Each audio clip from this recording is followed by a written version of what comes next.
আজকে বানাবো সেই বিখ্যাত রেসিপিটা, যেটা সবাই বানিয়ে ফেলেছে, সবার লাস্টে আমিই বানাবো। তাহলে এখানে নিয়ে নিয়েছি আমি একটা বাসনের মধ্যে দিয়ে দেবো 2 চামচ ঘি। একটা বাটিতে আমি বরফ বসিয়ে রেখেছিলাম, বরফটা তুলে নিলাম। নিয়ে ঘি আর বরফটাকে খুব ভালো করে ফেটিয়ে নেব।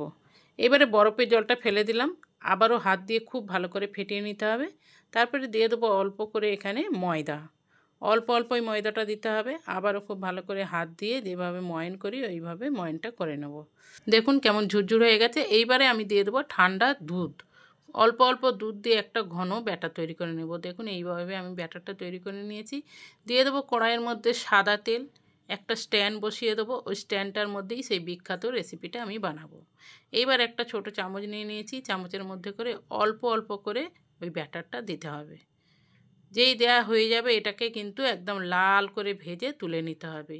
আপনা থেকেই এখান থেকে ছেড়ে যাবে। মাঝখানে আমি একটা খুন্তির সাহায্যে গোল আকারে তৈরি করে নিয়েছিলাম, তুলে নিলাম। আগের থেকে একটা মিষ্টি আমি বানিয়ে রেখেছি, চামচের সাহায্যে ওপর থেকে দিয়ে দিয়েছি। দেখুন হয়ে গেছে সেই বিখ্যাত রেসিপিটা। খেতে কিন্তু দারুণ হয়েছিল। ভিডিওটা যদি ভালো লেগে থাকে একটা লাইক করে দেবেন, বেশি বেশি করে শেয়ার করে দেবেন।